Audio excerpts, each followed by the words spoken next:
Argylle is the new film by Matthew Vaughn, starring Who Cares, and was probably one of my most anticipated movies of 2024.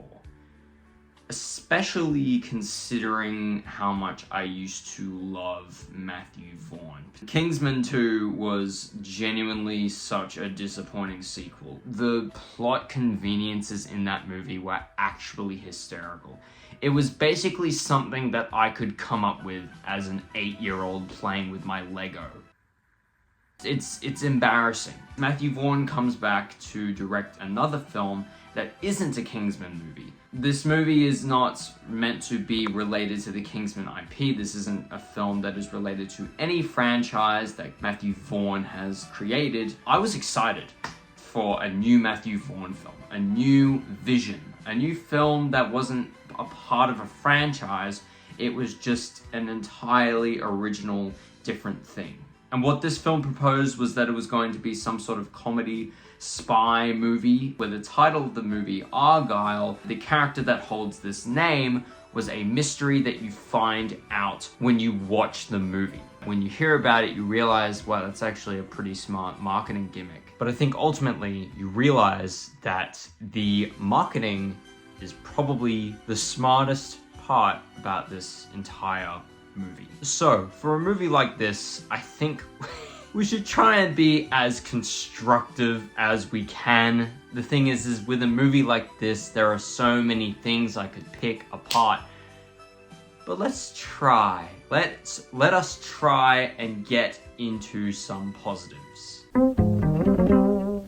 I suppose what I didn't mind about this movie is the idea of the revelations that this movie has. Maybe if this movie sprawled these plot twists out further away from each other, maybe it could have been a better narrative, because as it is, it's a mess. So this is where the rest of the review comes in. We're talking about the cons of this movie, which there is quite a lot of. For instance, the humor. The humor is absolutely terrible. It's basically just what you'd expect in one of these spy movie parodies. It's not the clever humor that we saw in Kingsman or Kick-Ass. It just doesn't feel like Matthew Vaughn's code of humor.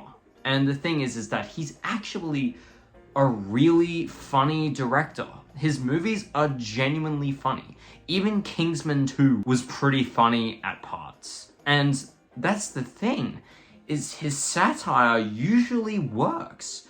So for me, I'm confused as to why this movie didn't work. Perhaps Matthew Vaughn felt like he was retreading the same steps as he was before with a movie like Kingsman, because this movie definitely has its familiar beats to Kingsman, particularly the last 20 minutes. One of the things that this movie just really suffered with is just how tired it felt. It felt like the entire movie Matthew Vaughn was committing to a film, just felt like he didn't really want to be a part of it. Because if he did, then why put so little care into the filmmaking? The filmmaking in this movie is so stale and dry and typical. It's just like regular spy movie. Except it makes a movie like No Time to Die look like the most ambitious movie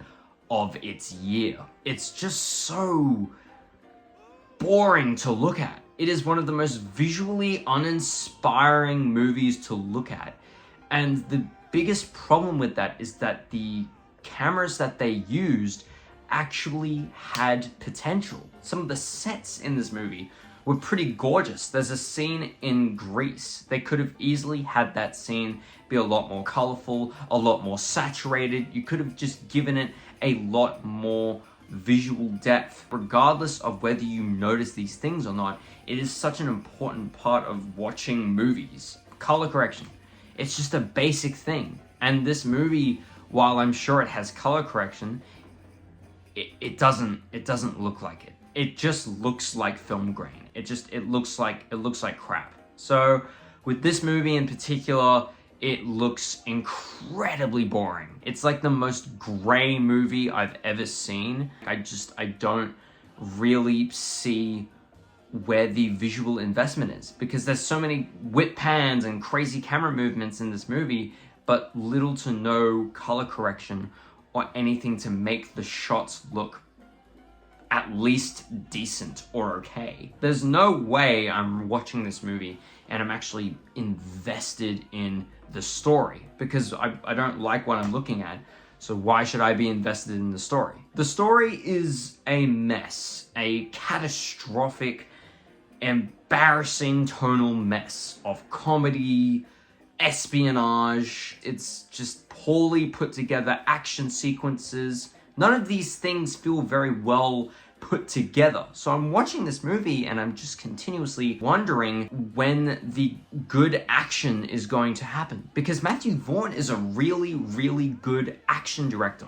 And unfortunately, we're not seeing that here. It's just so unpresent that we're watching this movie. There's not even violence in this movie. In Kingsman, Kick-Ass, these are two movies with genuinely well-utilized violence scenes. These scenes actually help add to the tone of the movies. It adds more of a punch to a movie like Kick-Ass. It makes it feel a little, just that little more razor sharp and a little bit edgy, but also a little bit comically dark at the same time. And then you get a movie like this and it's so dry. It has nothing going for it, so why not just a little bit of blood? And I guess maybe it's trying to appeal to kids for whatever reason, but seriously, what kid is going to look at Argylle and see anything beyond a boring looking average 2-hour and 20-minute movie? I just don't know why Matthew Vaughn decided to cut down here and make his movie more tame, because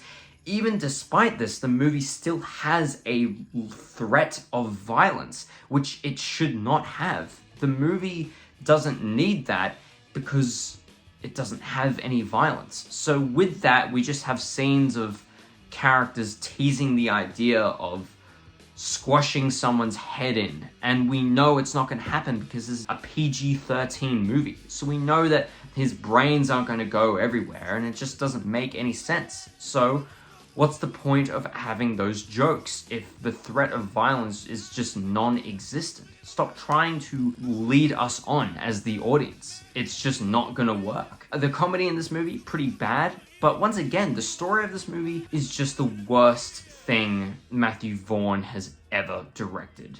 And I understand that directing a script like this would be pretty difficult, given that this movie has a script that is just entirely made up of plot twists, continuous character changes, which make little to no sense and feel quite shoved in by the third act of the movie. So I was just completely off board by the third act of this movie and by how many changes we had seen the characters go through. And it wasn't fluid. It wasn't interesting. There wasn't a true metamorphosis. There is just characters decided that they want to be like this, and then they want to be like this, and then now they want to be like this. But no, wait, they liked how they used to be, so they go back to that. And I just found it so disorienting and confusing. Watching this movie was such a headache. It was such a headache. I was just watching this movie and I was kind of going, I'm done. I'm out of it. Like, I tapped out halfway through the movie. There's a development that happens around that point. A certain surprise. It just doesn't feel very rewarding or exciting or game-changing. The tone doesn't even change. The movie stays the exact same. Every opportunity it had to become something better than it was, it never took it. It's just stayed in the safe route. It just wasn't dangerous or daring or bold. I don't know really what else there is in terms of story to say. It's very clunky. It has too many plot twists, which feel quite redundant by the end of the movie. It doesn't really affect you. And it's just overall just a very underwhelming experience. I was so bored in this movie. And to be honest, I really don't know if this movie has really many redeeming qualities, which is why I'm gonna give Argylle a 1 out of 10. I hope you guys enjoyed. Tell me what you guys thought of the movie. Did you like it? Did you not like it? I would love to have a discussion with you guys in the comments below, and I'll see you guys in the next one.